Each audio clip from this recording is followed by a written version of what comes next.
We have 57 member organizations represented here tonight, along with our partners and allies.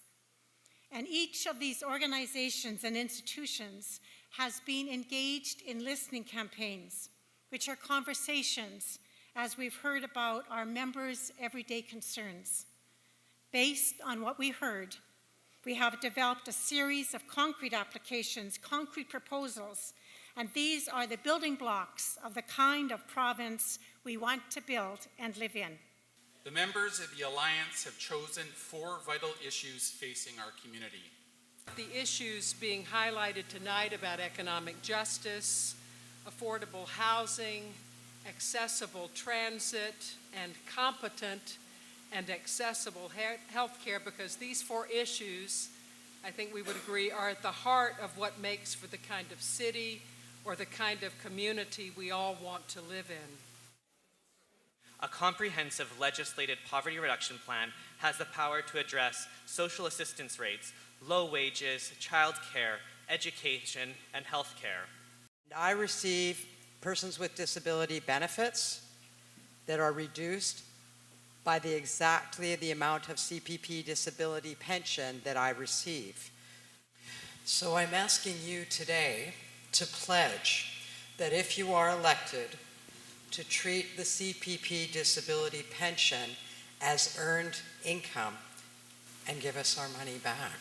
Economic justice is one of the building blocks for the kind of province that we want to live in.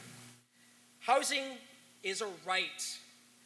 We do not have enough supply, and real affordability is disappearing.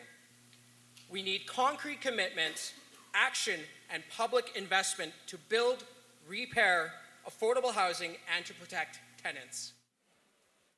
For many of us, handy-dart is an essential service. For handy-dart service is a lifeline. Without it, it's a matter of life and death. Cut our rides out, cut short our lives. We see healthcare as a critical component to reconciliation and redressing the past and the impacts of colonialism on Indigenous people, particularly urban Indigenous peoples. We also recognize the issues that MVA has raised are issues that are key and important if we're ever going to close the gaps between Indigenous and non-Indigenous populations in urban, rural, and remote British Columbia. And Mr. Weaver, I'll direct the same question to you. Will you commit to a legislated poverty reduction plan? We commit to working with you, Metro Vancouver Alliance, to put together a poverty reduction plan. Will you commit to eliminating the clawback of CPP benefits for people on provincial disability assistance? Unequivocally, yes on that as well. Will you commit to working with MVA, other civil society organizations, and the people in this room to enact a comprehensive, positive poverty reduction plan? Yes. We're asking both of you to make commitments to a primary health care partnership table, and also to work with us to develop a global funding strategy for community health centers, and to do so as a pilot to invest in 20 new community-governed cooperative health centers. Starting with John Horgan on this question, what commitments on this can you make to us tonight? It starts by making sure we're connecting people to the service, the medical service that they need, and ensuring that we make sure that all health care providers have the respect that they deserve. But there's a whole bunch of people that provide health care in British Columbia, and they deserve our respect and admiration for what they do.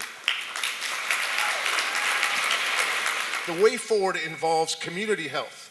We need to relook at the way, and BC Greens will relook at the way our healthcare is funded to ensure that we create community one-stop shopping healthcare centers across British Columbia. Thank you.